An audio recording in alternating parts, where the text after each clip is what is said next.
Tout commence par un incendie, un bébé et un sanglier. Voici donc les belles promesses de Pierre Lemaître, paru le 6 janvier 2026 aux éditions Calman-Lévy, 512 pages. La chronique a été rédigée le 30 janvier 2026 sur Évanence littéraire, la page Facebook et le site internet. Méfiez-vous des décisions que vous prenez soudain au dernier moment, comme prendre un chemin plutôt qu'un autre. Quelle fin magistrale pour ce dernier opus de la tétralogie Les Années Glorieuses, faisant suite à la trilogie Les Enfants du Désastre.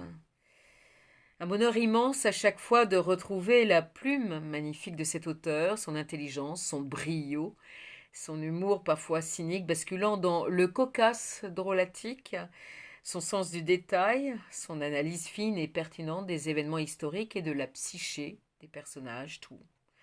Absolument tout est génial. J'ai lu ce dernier épisode avec un plaisir gustatif renouvelé, bluffé par la construction au cordeau du scénario, par l'imagination sans borne de Pierre Lemaître. On ressent sa joie à écrire ses lignes, à jouer avec le destin de ses héros, mais aussi sa passion et sa nécessité à traiter de sujets sociétaux et politiques dont on peut juger aujourd'hui des graves conséquences. Ainsi, deux pôles majeurs sont abordés dans ce roman liés au progrès et aux nouvelles technologies.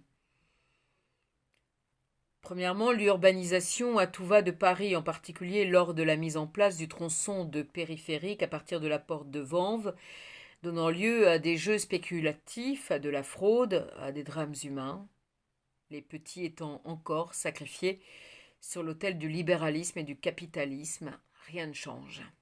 Deuxièmement, le remembrement dans les campagnes avec l'abandon de petites exploitations au profit des grandes coopératives toutes puissantes, d'une industrie agroalimentaire, véritable rouleau compresseur saccageant nos paysages, provoquant des drames humains et écologiques.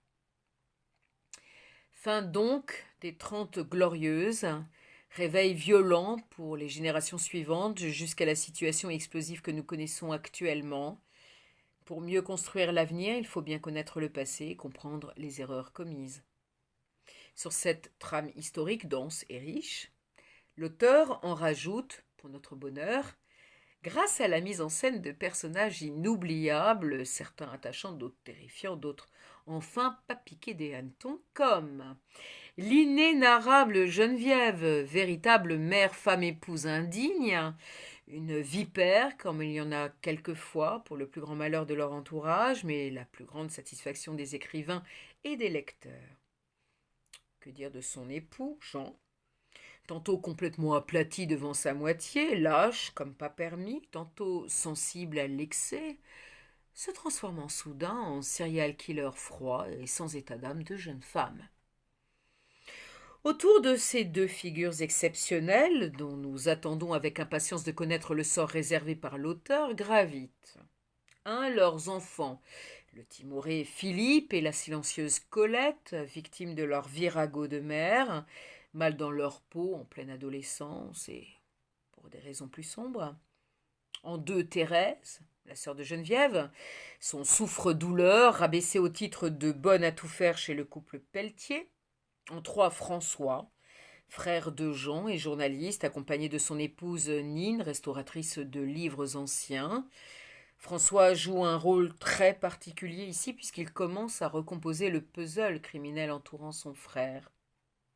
Angèle, la mère de Jean, François et Hélène, faisant le lien, par sa seule présence, avec les épisodes précédents. Et puis Joseph, l'extraordinaire Joseph, le chat régnant sur tout ce petit monde aux grandes dames de Geneviève. La guerre sans pitié entre ces deux-là vous offrira des moments d'anthologie à l'instar des émois hormonaux et adolescents de Philippe. J'en ris encore.